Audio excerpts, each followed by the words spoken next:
Hello my dear friends, today is our first studying day after summer holidays. The morning starts with drawing class. We curtain the windows so that the sunlight does not affect the electric lighting on the models. Usually we draw models with spotlight lighting to see sharp contrast, change of planes and big stains of main light and main shadow, distinct the shadow from the light.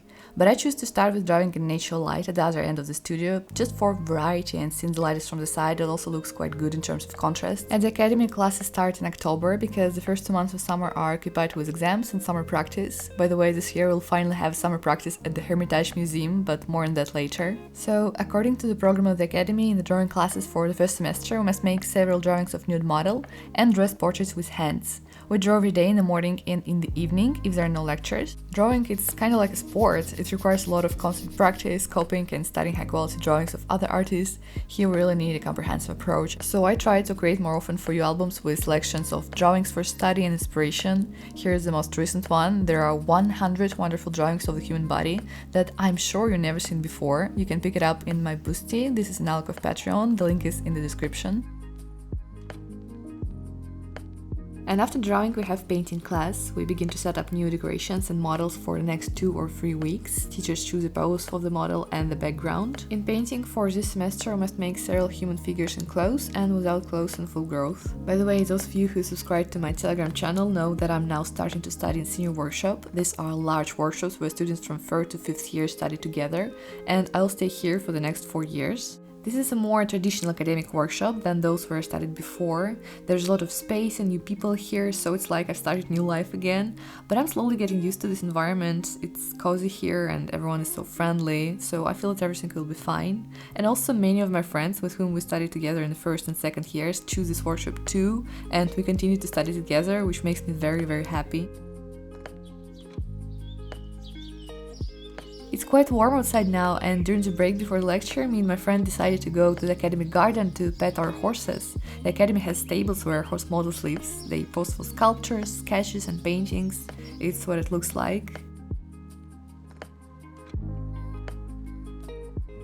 By the way, this glass building behind me is one of the oldest workshops of the Academy of Arts. It's ex-battle workshop. There are old black and white photographs of students and teachers with horses here. It's so amazing to see people from another era in the same interiors where we can walk now, some kind of time machine.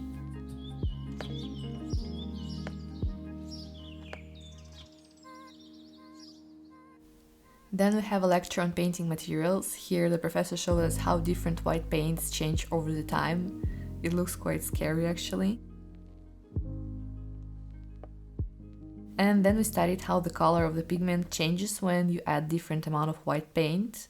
On the color sheets it's written how much pigment relative to white in each mixture, like 1:1, 1:5 and so.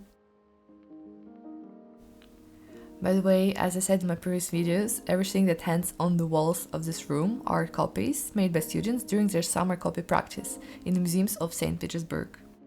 And right now my friends and I are going to the Hermitage Museum to choose what we'll copy. We have a month to choose and submit lists to the dean's office, but we need to hurry with the choice to take good paintings and plays, so we went there right after the lecture. By the way, Hermitage has 3 days for students, which is very great. So for the copy we must choose a picture with an image of a person, since this is our main focus of study, so it must be a portrait or a figure of a human. But it doesn't mean that we need to look for a picture with an image of one person. We can choose a picture with several people depicted, and it's also allowed to copy a fragment of a picture, so our choice is really wide. Speaking about the rules of copying, it's forbidden to make an image the same size as the original, so as not to mislead the museum staff, because a well-made copy can be difficult to distinguish from the original, and it can create a loophole for criminal activities, substitution, etc. To avoid trouble, the copy must be either 5% larger or 5% smaller than the original. Only such copy Hermitage will allow to take out of the museum building for examination exhibition at the academy.